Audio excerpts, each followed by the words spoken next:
diverso y globalizado, nos enfrentamos a preguntas fundamentales sobre la moralidad.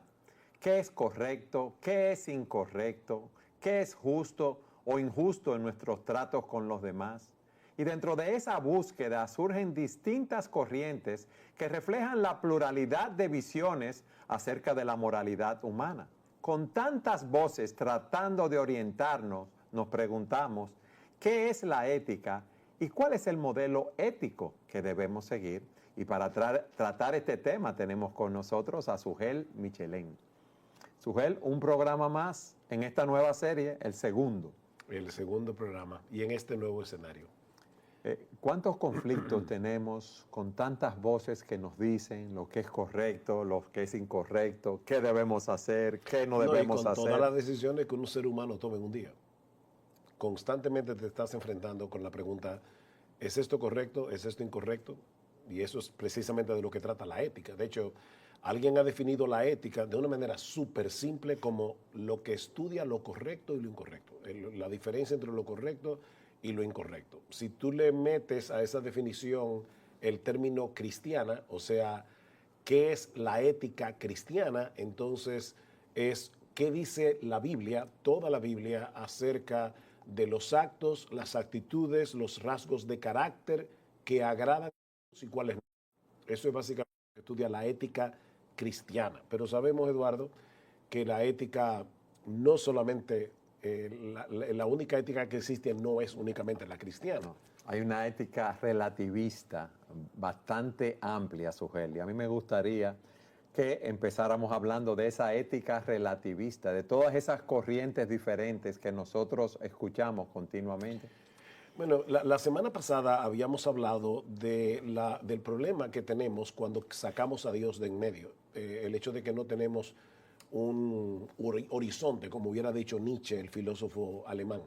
O sea, no hay un horizonte que me diga si yo estoy subiendo, si estoy bajando, si me estoy acercando, me estoy alejando de una conducta ética apropiada. Entonces, cuando yo borro a Dios del panorama, yo me quedo con los pies firmemente enraizados en el aire.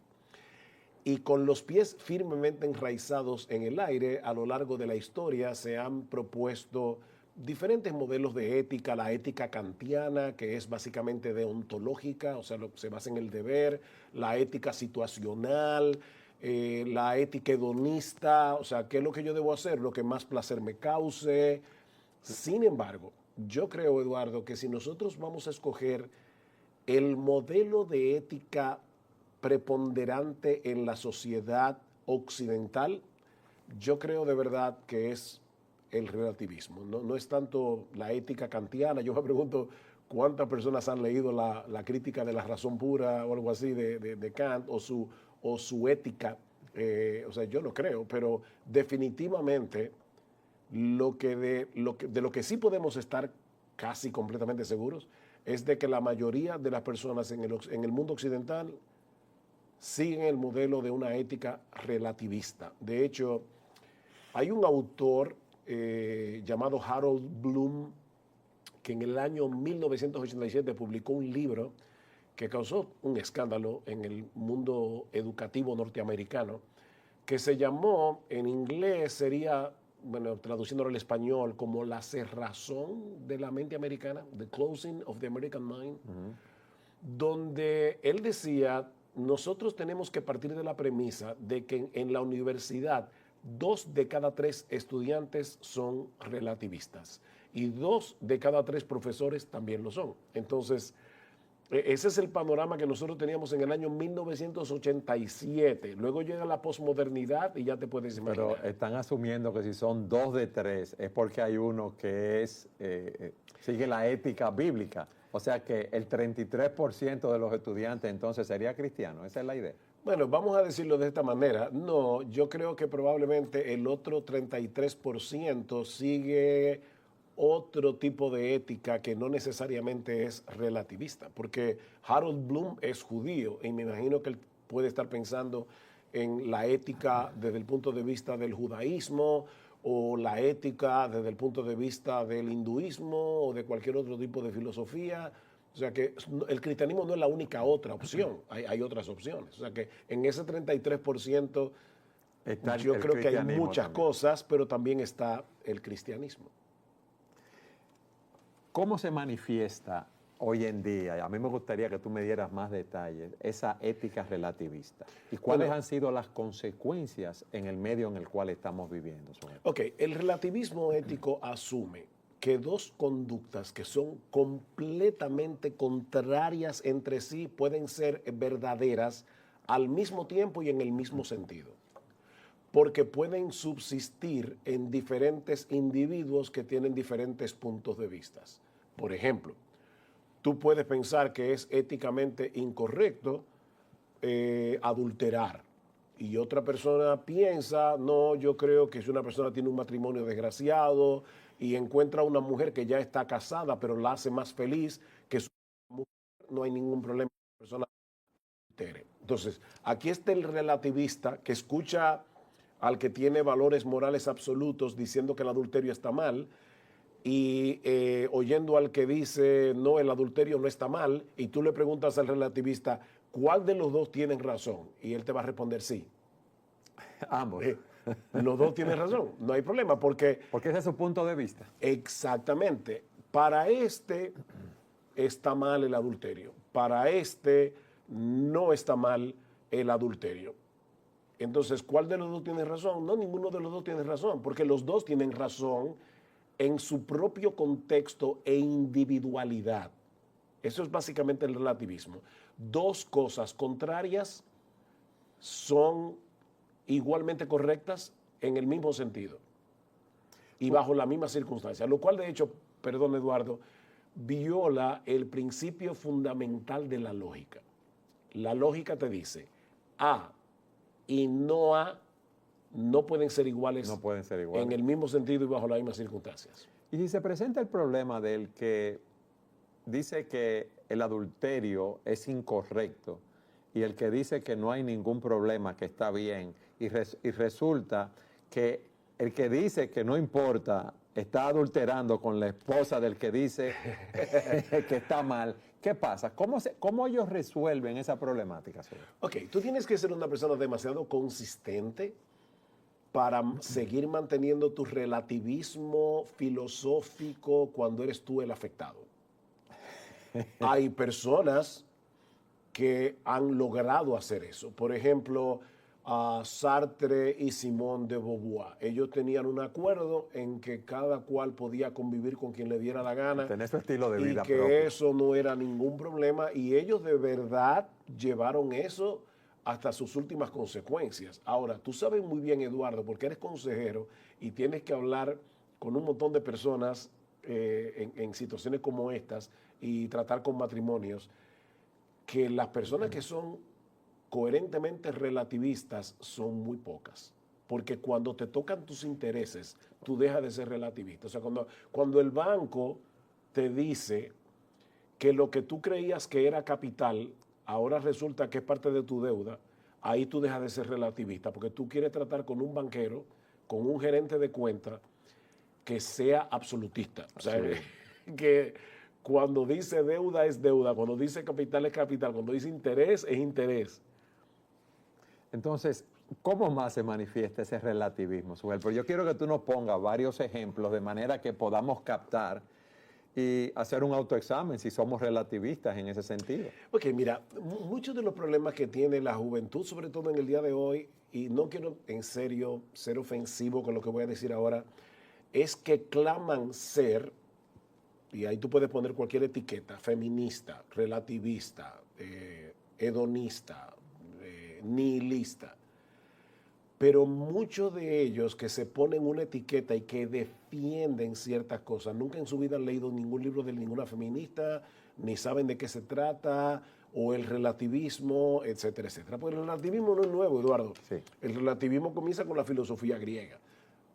Desde la época de Platón ya habían relativistas a los cuales Platón tiene que rebatir.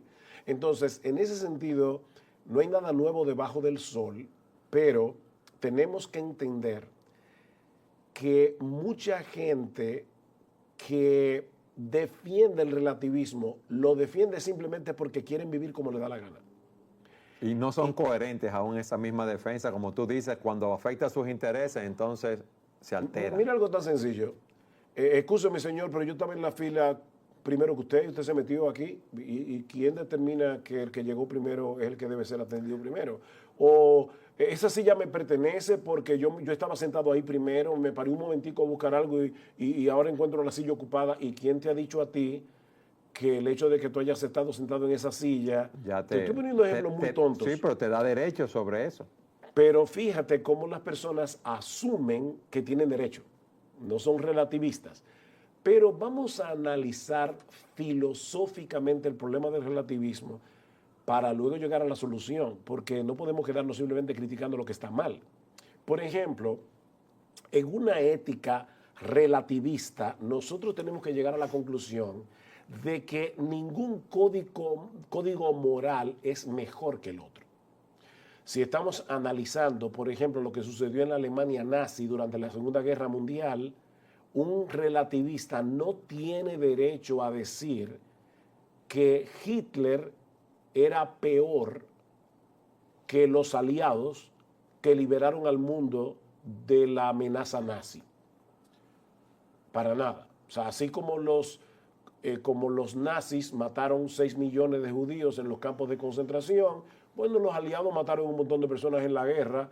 ¿Por qué razón nosotros podemos decir que Hitler estaba mal y los aliados estaban bien si los dos mataron? Entonces, cuando tú asumes el relativismo, no hay forma de decir esto está bien, esto está mal, porque ambas cosas están bien. Sujel, entonces, ¿qué dice un relativista? Esas matanzas que pasan, por ejemplo, en las universidades, en Estados Unidos, en los centros comerciales. ¿Cómo enfocan eso?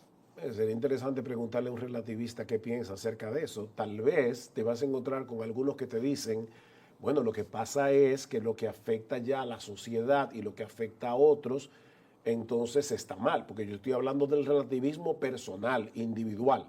Eso tiene dos problemas. En primer lugar, que ninguna conducta individual es individual en sus consecuencias. Cuando tú decides actuar, tú estás afectándote a ti y a otros. Eso es lo primero. Pero lo segundo es que yo pudiera decirle al relativista, ¿y quién te ha dicho a ti que lo que beneficia a un mayor grupo de personas es lo que está bien? Si somos relativistas, yo puedo llegar a la conclusión de que yo estoy bien buscando mi propio beneficio, aunque tenga que aplastar la cabeza de 15 gente. O sea, eso no debería ser un problema. Pero la mayoría de los relativistas, como yo te decía al principio, no son coherentes, no son consistentes. Porque, Eduardo, es que es imposible vivir en un mundo así.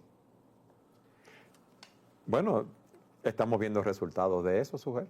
En parte de esa teoría, de ese individualismo, como veíamos en el programa pasado, de todas esas injusticias que estamos viendo, cada quien tratando de vivir con su estilo de vida. No, y aún es impresionante ver a un relativista criticando a los cristianos porque nosotros somos absolutos, creemos en absolutos morales, y entonces dice que nosotros somos intolerantes. Pero, bien, ¿y cuál es el problema? O sea, vamos a suponer que yo soy un intolerante. ¿Quién te ha dicho a ti que la tolerancia es lo correcto y que la intolerancia es incorrecta? Deberíamos decir, todo el mundo está bien, no hay ningún problema. Las cosas son como son. Sí, pues son relativas. Exactamente. En segundo lugar, si aceptamos el relativismo ético, tendríamos que llegar a la conclusión de que no existe el progreso moral. O sea, ¿cómo tú puedes decir, óyeme, fulano de tal ha madurado o se está comportando mejor? Mejor en relación a qué punto de referencia. Sí, ¿cuáles son los elementos, las características que me sirven de referencia para yo hacer esa evaluación? Imagínate a un general nazi diciendo, estos jóvenes han progresado muchísimo en este último año, ya matan judíos y no les causa problema de conciencia. Fíjate, ellos están definiendo el progreso, ellos han progresado, porque mira, antes cuando vinieron a la academia, hasta matar una cucaracha le daba problema, pero ahora matan judíos como si fueran cucarachas y se sienten bien haciéndolo. Entonces aquí tenemos a otra persona que dice, óyeme, mi hijo ha progresado porque está más responsable, porque ahora está más aplicado en la universidad, no sé qué. Entonces, ¿cómo medimos el progreso en ambos casos? Han progresado sirviendo al mal, entonces, en el otro caso. En el caso, ¿verdad?, de los estudiantes nazis, como tú lo dices. ¿Cuál mal? El mal que nosotros vemos que ellos nos ven. Pero ese problema Que tuyo, ellos no que tú eres un ven. Sí, intolerante, sí. porque ¿cuál es el problema de que alguien piense que está liberando al mundo de una amenaza matando judíos? Porque ellos creen que la raza aria es la raza superior y por lo tanto, no solamente a los judíos, deberíamos matar a todo el que fuera débil para poder crear una raza Sí, a los más enfermos, fuerte. a las personas que nacen con discapacidades. Eduardo, Sí, si sí, yo este te mundo, entiendo lo que tú estás fíjate, diciendo, pero ahí hay un planteamiento que están haciendo un mal a los demás en su creencia. Y tú decías que no, están purificando a la raza humana y están beneficiando a la humanidad a la larga. en su creencia. Exactamente. Fíjate, ¿cuál es la teoría de la evolución de Charles Darwin? Porque habían evolucionistas antes de Darwin. Eso es un error histórico pensar que Darwin fue el que inventó el mito, porque es un mito, de la evolución. No, habían evolucionistas antes de Darwin. Lo que Darwin introdujo en el mito de la evolución es la supervivencia del más apto. Ese fue el elemento que él introdujo en su naturalismo. Entonces, si el más apto es el que sobrevive, la raza humana va a ser mejor si nosotros comenzamos a eliminar a los débiles. Porque al final nosotros queremos precisamente que sean los más aptos los que continúen hacia una evolución. O sea, la raza humana va a evolucionar más rápido si nosotros sacamos a los más débiles del medio, o a los viejos que ya no contribuyen a nada en la sociedad. ¿Por qué tú crees que todo eso va ligado a la eutanasia, al aborto? Peter Singer, que era profesor de bioética en la Universidad de Princeton, él decía, no solamente se le debe dar permiso a los padres que ya saben que la madre viene embarazada y el feto viene con problemas, que maten al feto. No. Es que deberíamos esperar por lo menos un mes que el niño nazca para que los padres decidan si lo matan o si lo dejan vivir. ¿Por qué? Porque muchas enfermedades congénitas no se detectan cuando el bebé o el feto, porque ellos le llaman bebé, la cosa esa está todavía en el vientre de la madre y por lo tanto nosotros deberíamos poder matar al niño hasta un mes después de nacido. Eso dice Peter Singer. La gente pega el grito hasta el cielo, pero piénsalo. Si la teoría de la evolución es correcta, no hay un Dios creador. ¿Por qué es grosero, grotesco o como creo que era el mismo Singer o ahora mismo no estoy seguro, no quiero dar un dato incorrecto, pero habían dos profesores de bioética que decían, violar a una mujer es correcto. ¿Por qué? Porque el más apto, el más fuerte, está sometiendo a la más débil físicamente para que la raza humana prevalezca. Entonces, ¿cuál es el problema de violar a una mujer y dejarla embarazada? Fíjate la mentalidad. Sí. La gente se espanta cuando escucha eso sin darse cuenta que probablemente es lo mismo que ellos creen, solo que estos lo están llevando a sus últimas consecuencias. Ahora, Sugel, ¿qué tú le dirías a una persona que dice que es cristiana y defiende el aborto entonces? Bueno, que es un incoherente con lo que la Biblia enseña acerca del valor de la vida, porque la Biblia dice desde sus inicios que el hombre fue creado a imagen y semejanza de Dios. Y por lo tanto, el ser humano tiene valor no por su productividad, no por su edad, simplemente tiene valor por ser humano, porque es creado a la imagen de Dios. Tú sabes que hay cristianas, por lo menos hace unos añitos atrás, que trabajaban en Planned Parenthood, en lo que se llama el Bible Belt de los Estados Unidos, esa franja donde hay un montón de iglesias cristianas, porque esas personas que profesan ser cristianas no veían ninguna incoherencia entre trabajar en Planned Parenthood, que promovía el aborto, y al mismo tiempo profesar ser creyentes en Cristo. Es porque somos incoherentes. Ahora, obviamente, la incoherencia en ese caso es demasiado obvia, pero lo cierto es, Eduardo, que tanto tú como yo, todos tenemos algo de incoherencia. Alguien decía que la santificación es precisamente ir cerrando la brecha que separa lo que yo creo de una conducta coherente con lo que yo creo. otro problema del relativismo, porque no me quiero quedar solamente en el relativismo, quiero hablar de la ética cristiana, es el hecho de que el esfuerzo moral queda desprovisto de significado en un mundo relativista. Entonces, ¿por qué te estás O sea, ¿por qué yo debo hacer el bien? esforzándote en ser mejor? O sea, si los parámetros de mejor o peor, de avance o retroceso, de nuevo necesitan un punto de referencia. Entonces no vale la pena hacer hospitales, no vale la pena ayudar a los desvalidos, a los pobres, evitar Mira, las guerras. Si tú llevas esto hasta sus últimas consecuencias, esto al final llega a un sálvese quien pueda. Wow, es duro, Sugel, es duro. De hecho, tampoco pudiéramos en un mundo relativista determinar que un ser humano es mejor que otro. O sea, aquí tenemos a Hitler otra vez o a Idi Amin, que mató miles y miles de personas. Y aquí tenemos a Guillermo Carey, que va a la India como misionero y no solamente ayuda a abolir el satí, que era matar a la viuda junto con el esposo, quemarla viva. Con el difunto esposo. Con el difunto esposo. Y William Carey se opone a esto. Pero a la larga, ¿por qué William Carey es un mejor ser humano que Idi Amin o Hitler o Mussolini o quien sea? Miren, estos días se estaba viendo a alguien hablando muy coherentemente acerca de lo que está pasando en la República Democrática del Congo. Eduardo, una pregunta a ti rápidamente. ¿Tú has visto alguna noticia en los periódicos acerca de lo que está pasando en la República Democrática del Congo? No. Y mira que leo todos los periódicos, estoy atento a las noticias. De lo que está pasando entre Israel y Palestina, ves noticias de lo que está pasando en el canal de Suez, ves noticias de diferentes cosas que son las que llaman la atención, Ucrania y Rusia. O las noticias que quieren que veamos. Pero Eduardo, ahora mismo en la República Democrática del Congo, ahora mismo no, desde hace años, hay un genocidio sistemático y a nadie le importa aparentemente. Por asuntos la comunidad tribales. internacional no parece importarle eso. Ahora bien, esta persona estaba diciendo con razón, estaba diciendo, ¿cómo es posible que tú puedas abrir un periódico o un noticiero de cualquier parte del mundo y no le van a dedicar ni un minuto a lo que está sucediendo hoy en la República Democrática del Congo? ¿Cómo eso es posible? La pregunta es, en un mundo relativista, ¿la crítica que esta persona está haciendo tiene sentido? No. No. Son indiferentes a todas las cosas que suceden, Sugel. Una indiferencia total. Indiferente. No.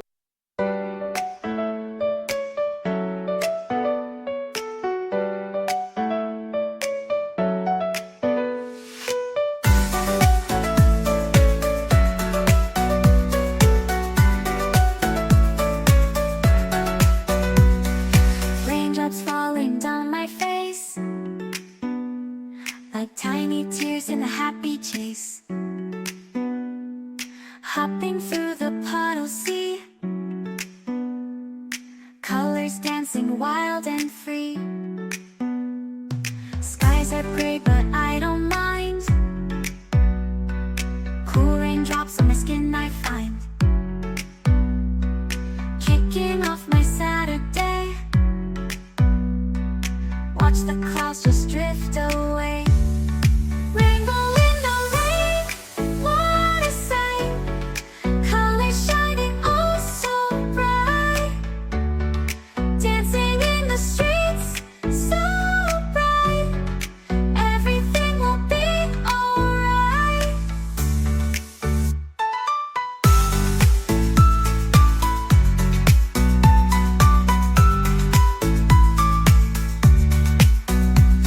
Umbrella spinning, twirling round. A colorful halo on the ground. Music playing on the sand. Skipping beats, the heart will sway. Feel the world come out to play. Lightning cracks, but don't you fear. Magic shines when skies are clear. Raindrops whisper secrets true. A hidden beauty shines right through. Rainbow in the rain, what a sight. Colors shining oh so bright.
hearts alight. Everything will be alright.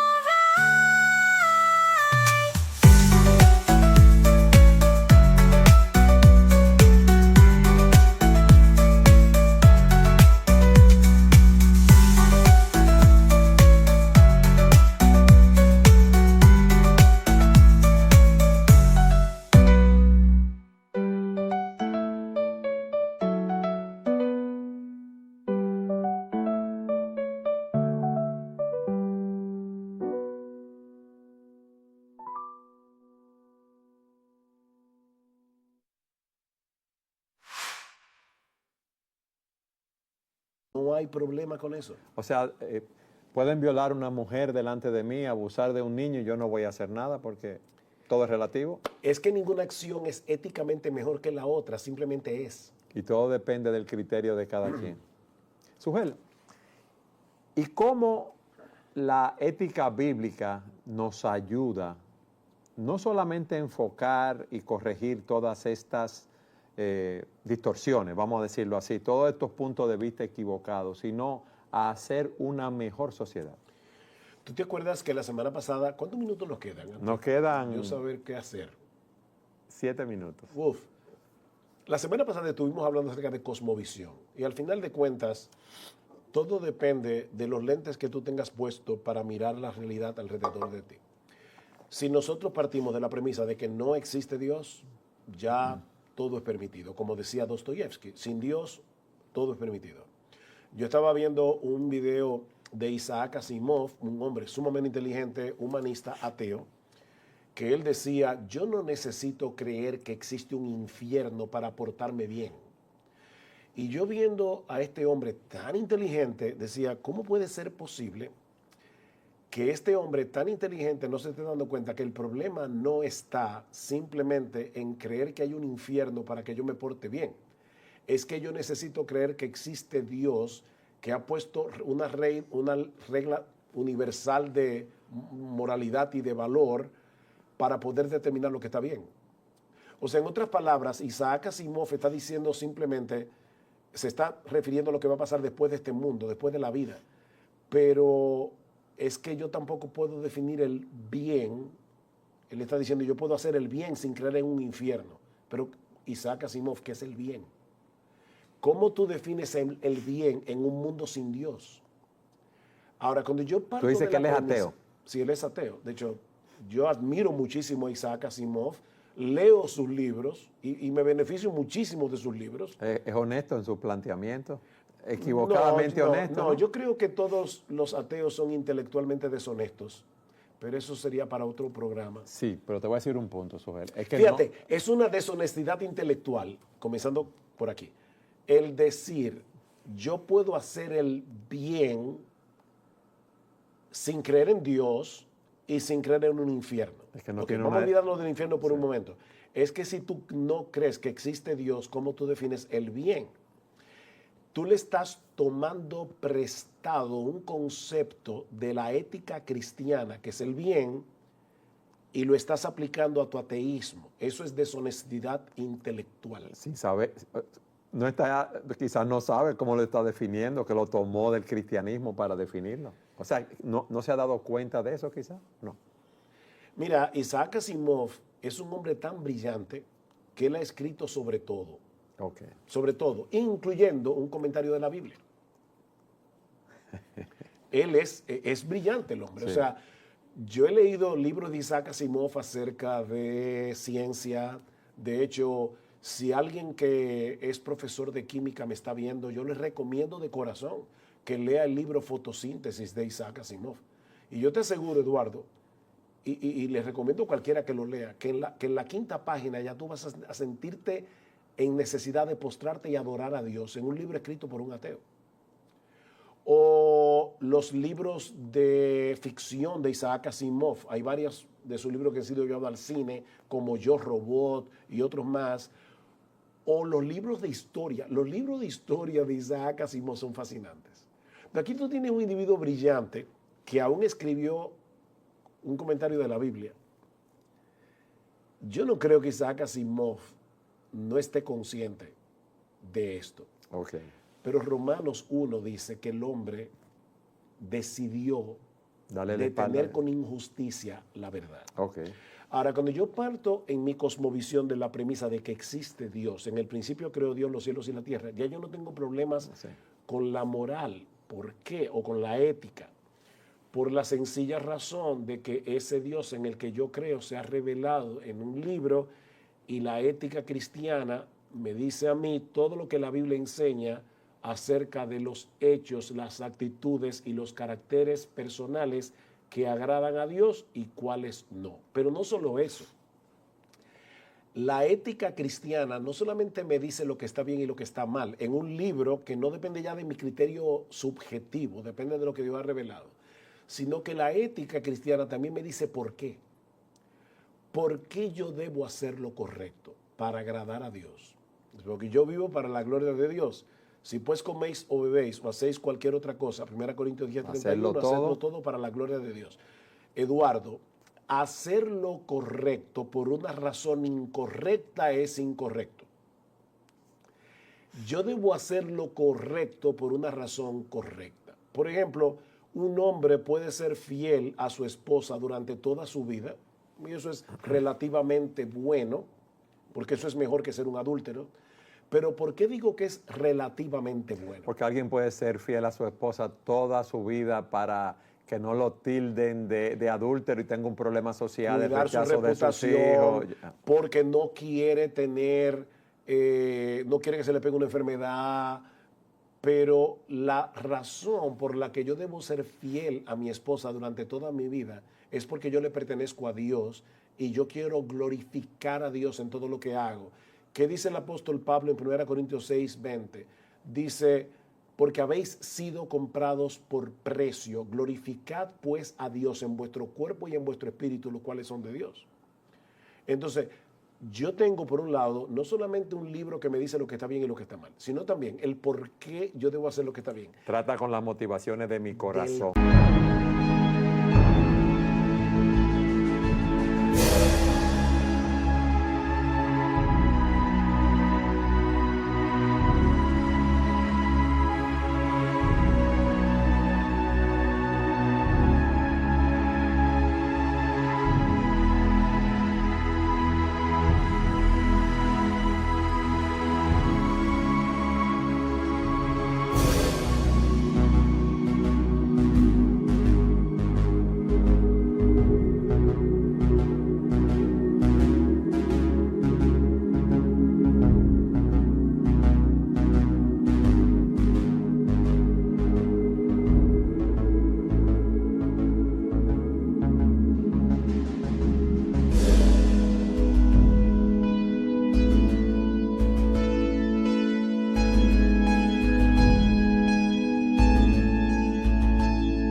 Pero en tercer lugar, yo tengo un libro que me dice qué es lo que yo voy a cosechar si yo hago lo correcto. Porque al final de cuentas, a mí me va a ir mejor haciendo lo que Dios me dice en su palabra que haciendo lo que me dice mi corazón pecaminoso. Definiendo mejor, otra vez en términos de Dios, no en los míos. O sea que cuando hago las cosas por la motivación correcta, porque tengo un nuevo corazón, fruto de que me he arrepentido de mis pecados y confiado en Cristo para salvación, hago las cosas correctas con la motivación correcta, la gloria de Dios, tengo recompensa aquí y en el siglo venidero, Sujel. Amén, exactamente. Exactamente. O sea, pero una recompensa, fíjate, hay que es importante decir esto. No es una recompensa inmediata, ni es una recompensa en el sentido en que el mundo entiende recompensa. Porque alguien dice, tú vas a ser feliz.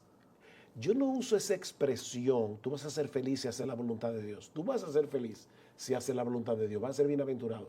Lo que pasa es que aquí tendríamos que entrar a definir el término felicidad desde el punto de vista de Dios, no desde el punto de vista del hombre.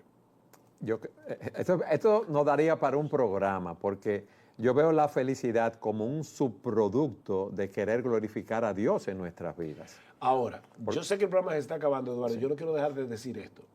Si alguien me está viendo y escucha alguna de las cosas que nosotros dijimos, porque pudimos haber dicho más acerca de las consecuencias del relativismo, y dice, wow, pero qué terrible es eso.